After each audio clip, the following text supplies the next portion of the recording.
सन 1921 में देश की आज़ादी के लिए महात्मा गांधी जी ने असहयोग आंदोलन चलाया। क्रांतिकारियों ने उसमें सक्रिय हिस्सा लिया, लेकिन यह आंदोलन जब अपने चरम पर था तो उत्तर प्रदेश के गोरखपुर में चौरी चौरा नामक स्थान पर हुई हिंसा को कारण बताते हुए गांधी जी ने आंदोलन की चलती गाड़ी को ब्रेक लगा दिया।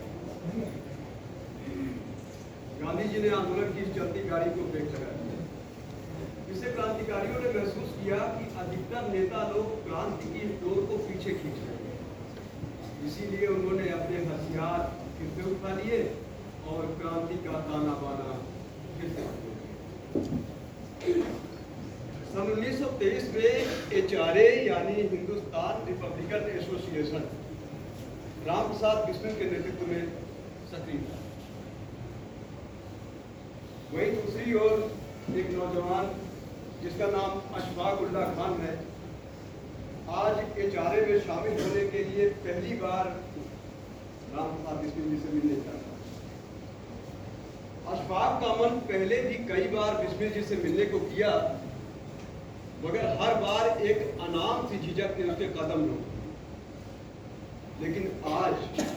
लेकिन आज वो ठान कर आया है कि बिस्मिल जी से मिलकर ही रहेगा, चाहे जो हो जाए। नहीं अशफाक, इस झिझक से काम नहीं चलेगा। हिम्मत करके राम प्रसाद जी का सामना करना ही पड़ेगा। तुमसे अपने मन की बात कहनी होगी। हाँ, उनसे एक बार मिलकर बात करना चाहिए।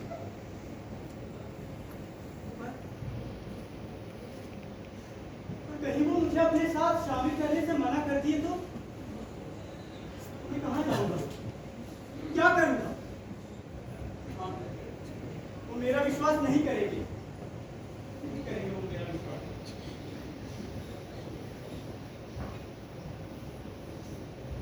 मुझे विश्वास करना होगा अशफाक, क्योंकि ये देश मेरा भी है और ये मातृभूमि मेरी भी है, और मातृ वतन के खातिर मैं भी अपनी जान दे सकता हूँ। हाँ, मुझे विश्वास करना होगा।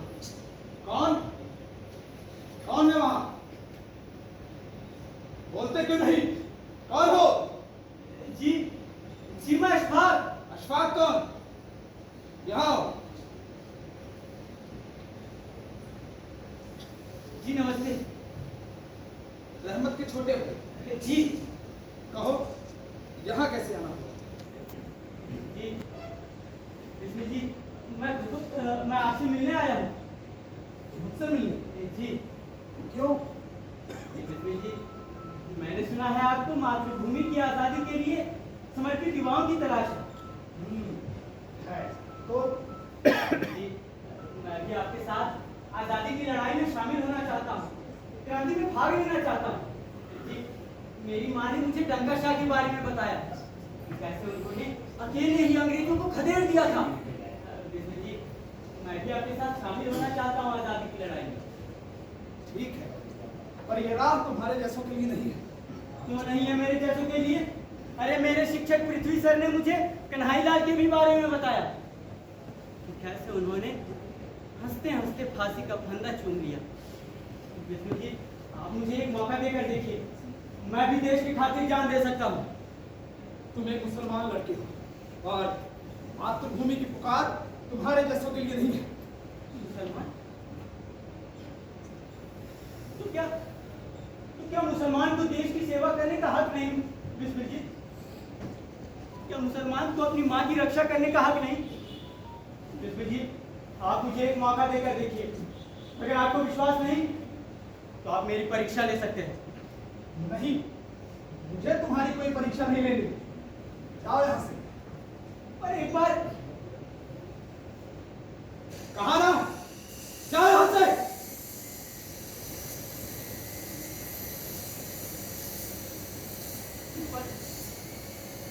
तुम अभी तक यहीं खड़े हो, जाओ।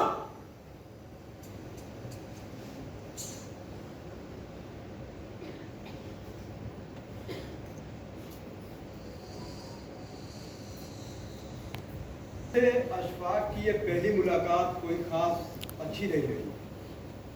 लेकिन अशफाक ने मन में ठान लिया था, उसने जिद कर रखी थी कि बिस्मिल जी से मिलकर उन्हें बताएगा कि क्रांति की जो मशाल उनके दिल में प्रज्वलित है, वही मशाल, वही ज्योति उसके दिल में भी जल रही है। अरे बिस्मिल जी, क्या लिख रहे हैं? कोई नई गजल या कोई नया शेर? हमें भी तो सुनाइए। आओ मनमत, कहो। बिस्मिल जी, क्या आप अशफाक को शुद्ध करके उसे आज समाज में स्थान देंगे? शुद्ध किसको करूं? बात को मुझे तो उसमें कोई शुद्धि नजर नहीं आई। मगर ये समाज के लोग तो कहते हैं कि उसका भरोसा नहीं करना चाहिए, क्योंकि वो एक मुसलमान है। वो ना मुसलमान है ना हिंदू, वो एक सच्चा देशभक्त है। जिस जज्बे से उसने दलितों की बस्ती में बच्चों की जान अपनी जान की परवाह किए बगैर बचाई,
जानते हो मनमत, आज मुझे घड़ी घड़ी मेरे गुरु सुंदर जी की बात याद आ रही है।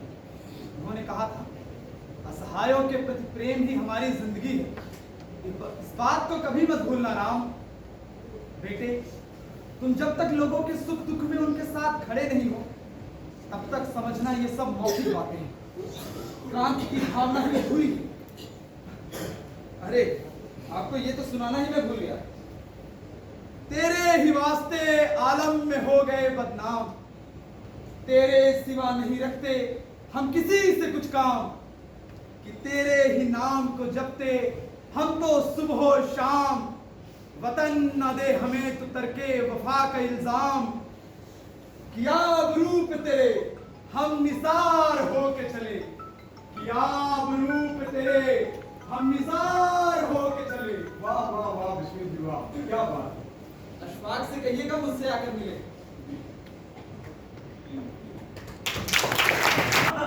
आइए बिस्मिल जी, आज तो धोबी पछाड़ूंगा तुमको। आज अशफाक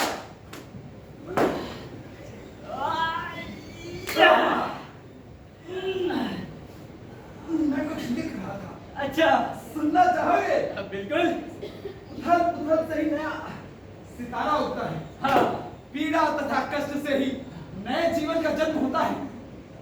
भारत का भी एक नया जन्म हो रहा है। वह उस कल से गुजर रहा है जब उथल पुथल और पीड़ा की भी अपनी एक निश्चित भूमिका होती है। हाँ, जब सारी गणनाएं गलत साबित हो जाएंगी, तब ताकतवर लोग कमजोर और सीधे साधे लोगों को देखकर अचंभित रह जाएंगे। वाह बिस्मिल जी, वाह क्या विचार है। अरे भाई, आप उर्दू में भी क्यों नहीं लिखते? अरे उर्दू में आपका विचार मुसलमान भी पढ़ेंगे, और मुसलमान भी पढ़ेंगे तो हमारी लड़ाई में शामिल ही होंगे। नाराए तकबीर, नाराए तकबीर, नाराए तकबीर। इन हरामजादों को सबक सिखाने का वक्त आ गया है।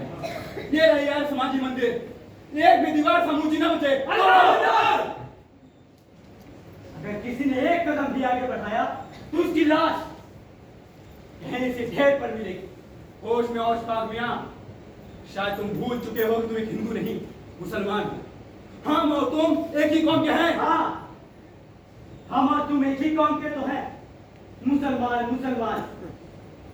और ये मत भूलो मियाँ कि तुम्हारे काम में और मेरे काम में जमीन आसमान का अंतर है। अरे मैं तुम्हारी इतना काया नहीं कि मासूमों को पहला फुसलाकर मंदिर तोड़ने निकल जाए, घर जलाने निकल जाए, बस्तियां उजाड़ने निकल जाए। बस जबान संभाल कर बात करो अशफाक। क्या तुम्हें दिखाई नहीं देता कि ये बिस्मिल हम मुसलमानों को कैसे दबाने की कोशिश कर रहा है? और मुझे ताज्जुब होता है, मुझे ताज्जुब होता है तुम्हारे जैसे सच्चे मुसलमान पर कि तुम जैसा सच्चा मुसलमान इन काफिरों के बहकावे में आ कैसे अरे गया? कौन काफिर? ये मुझे ताज्जुब तो तुम जैसे लोग को ऊपर होता है कि तुम आ रहे हो बहकावे में उन गोरे फिरंगियों के। वो हमें हिंदू मुसलमान करके आपस में तोड़ रहे हैं, आपस में लड़ाइयां लगवा रहे हैं। तुम जैसे लोग उनके बहकावे में आकर उनकी बात मान रहे हैं और वो हमारे ही देश पर राज कर रहे हैं। अरे आंखें खोल कर देखो मियाँ तो कुछ दिखाई भी दे। अशफाक मियां, हमें बहकाने की कोशिश मत करो। हम जो करने आए हैं वो करेंगे और कर करेंगे। तोड़ो! अगर आप भी आगे बढ़े ना तो वो होगा तो सोच कर नहीं आए। निकल जाओ यहाँ से। याद रखना अशफाक और बिस्मिल, तुम दोनों को बहुत महंगा पड़ेगा। अरे जाओ। चलिए तुम्हें चुकानी पड़ेगी। याद रखना तुम निकल जाओ यहाँ से। हालात इतने खराब चल रहे हैं जी। अरे नमस्कार मनमत जी। नमस्कार, नमस्कार। नमस्कार नमस्कार। कौन कौन आ रहा है? बिस्मिल जी आ रहे हैं, अशफाक, आजाद जी सभी आ रहे हैं और आते ही कहाँ है ये? इंतजार करते हैं। अरे ये कौन है? अरे मनमत जी, कहीं आपने इन बाबा को तो मीटिंग में नहीं बुला लिया? नहीं, मैंने किसी को नहीं बुलाया। जरा देखो तो।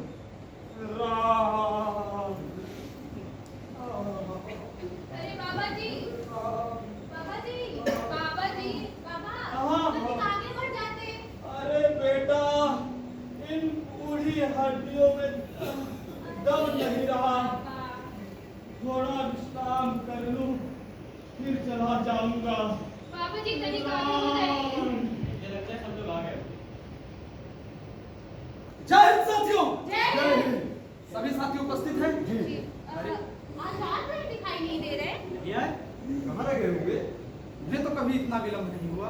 कहीं कहीं अंग्रेजों के चंगुल में तो नहीं फंस गए आजाद जी? अरे आजाद और जंगल में नामुमकिन सी बात है, पर विलंब कुछ ज्यादा ही हो रहा है। जी। मैं उपस्थित हूँ बिस्मिल जी। अरे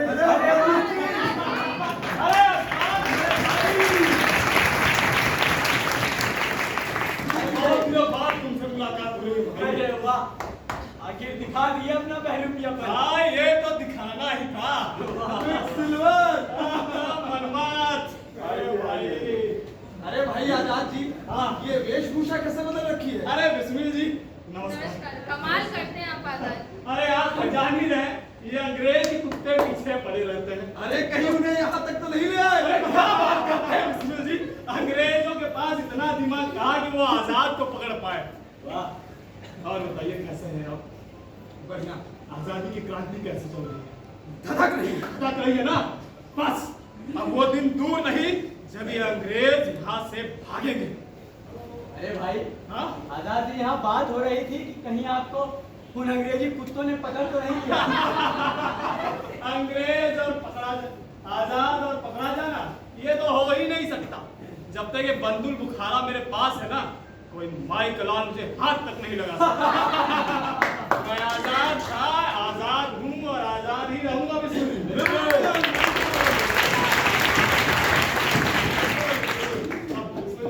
अब आगे की योजना बताइए आप। हाँ साथियों, आज हम यहाँ पर एक महत्वपूर्ण चर्चा के लिए उपस्थित हुए हैं। इससे पहले मैं आप सभी के सामने अपना एक विचार रखना चाहता हूँ। जैसा कि आप सभी को पता है कि हमारे दल की आर्थिक स्थिति कुछ अच्छी नहीं है। पेशावर की डकैती का हमारा प्रयोग सफल नहीं रहा। इतना जोखिम उठाने के बावजूद भी ना तो हमारे दल की आर्थिक स्थिति मजबूत हुई और छवि खराब हुई सोहलक। बिस्मिल जी, मैं आपकी बातों से बिल्कुल सहमत हूँ। आखिरकार कब तक हम अपने ही देशवासियों को लूटते रहेंगे और आखिरकार कब तक इन अंग्रेजों से लड़ाई लेते लेते हमारे ही संगठन की छवि खराब होती रहेगी। एक रोज जब मैं 8 टाउन पैसेंजर गाड़ी से लखनऊ की ओर जा रहा था, तभी मेरी नजर देश से जा रहे सरकारी खजाने पर पड़ी। फौरन मेरे दिमाग में एक ख्याल आया, क्यों ना सरकारी खजाने को ही लूटा जाए, जिससे इन अंग्रेजों को एक मुंहतोड़ जवाब मिलेगा। वाह बिस्मिल जी वाह, क्या बढ़िया योजना बनाई है आपने। इस लूट की गूंज लखनऊ से लंदन तक जानी चाहिए। बहुत अच्छे, अब हम सरकार को सीधी चुनौती देने में सक्षम होंगे। क्या हुआ आजाद, कुछ कहोगे नहीं? अशफाक, अरे भाई कुछ बोलो, कहाँ गई वो चल चलता? हाँ कमांडर, क्या हमारा दल इतना मजबूत है कि हम अंग्रेजों को सीधी चुनौती दें? देखिए, हमें अभी वो शक्ति नहीं है कि हम अंग्रेजों को सीधी चुनौती दे सकें। ये क्या कह रहे हो अशफाक? बिस्मिल जी ने बहुत सोच समझ कर प्रस्ताव रखा। मनमन्ना, अशफाक को बोलने दीजिए। कहो अशफाक, क्या मैंने ये प्रस्ताव रखने में जल्दबाजी कर दी? नहीं बिस्मिल, आपके उद्देश्य से मेरा कोई विरोध नहीं। मेरा विरोध है इस समय से, क्योंकि अभी हम उस स्थिति में नहीं है कि हम अंग्रेजों को सीधी चुनौती दें। और अगर हम उनको चुनौती देते हैं तो हो ना हो हमारा दल बिखर सकता है। बिल्कुल बिस्मिल। और agar दल बिखरा तो ये हमारे दल के लिए बिल्कुल भी अच्छा नहीं होगा। मुझे लगता है अशफाक सही कह रहे हैं। यही बात पंडित जी, अगर हमारा दल बिखर जाएगा तो हमारे इस दल के लिए और इस देश के लिए बिल्कुल भी अच्छा नहीं होगा ये बात। बिस्मिल जी, मुझे लगता है कि हमें गांव-गांव और शहर जाकर के नए युवाओं को जोड़ना चाहिए, इस संगठन को और मजबूत बनाना चाहिए। बिल्कुल। और इन अंग्रेजों को जल्द से जल्द यहाँ भगाना चाहिए। आपका क्या विचार है बिस्मिल जी? परंतु आजाद जी, संगठन में धन की भी तो आवश्यकता होगी ना। ये मेरे पास संगठन में आवश्यक हथियारों की सूची है, पलक देखिए तो। पंडित जी, हमारी दल की आर्थिक स्थिति बहुत ही खराब है। हमारे पास ना हथियार खरीदने के लिए पर्याप्त धन है और ना ही खाने को पर्याप्त राशन, और तो और हमारे क्रांतिकारियों के पास पहनने के लिए एक जोड़ी भी साबुत कपड़े नहीं है। मैं आपकी बातें समझ रहा हूँ, पर अभी स्थिति ऐसी नहीं है और मैं नहीं चाहता कि मेरे साथी क्रांतिकारी भूखे बदन और भूखे पेट इस क्रांति की राह पर चले। इसलिए अभी हमें ये लूट करनी ही होगी।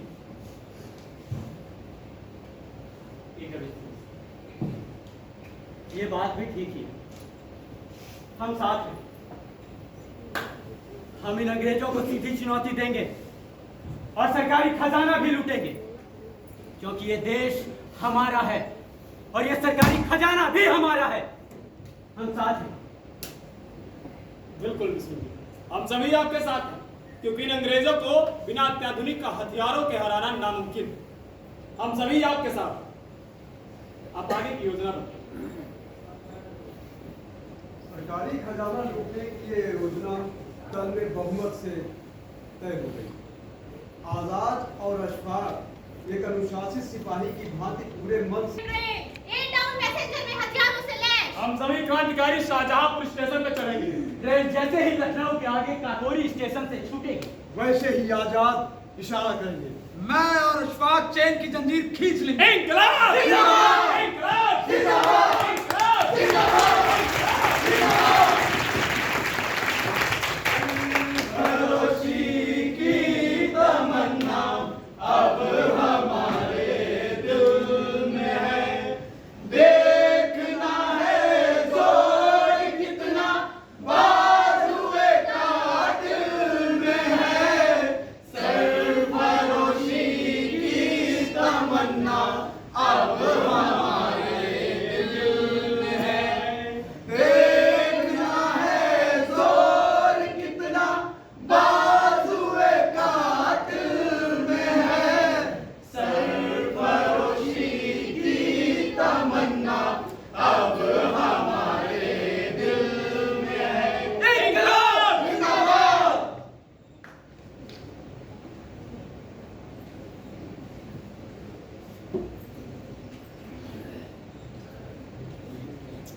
हम सभी क्रांतिकारी रेल में सवार हैं, जिनमें शामिल होंगे राम प्रसाद बिस्मिल, अशफाकुल्ला खान, चंद्रशेखर आजाद, मनमथनाथ गुप्त, सचिंद्रनाथ बख्शी, राजेंद्रनाथ लाहिड़ी, बनवारी लाल, मुरारी लाल, मुकुंदी लाल, रोशन सिंह, केशव चक्रवर्ती।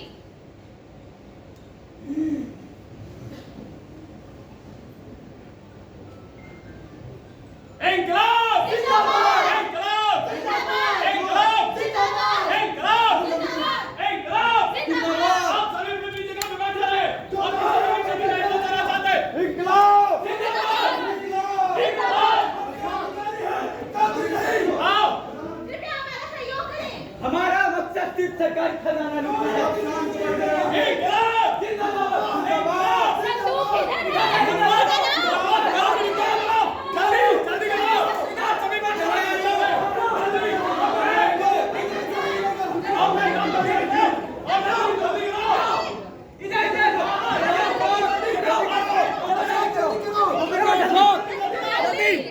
जल्दी चलो।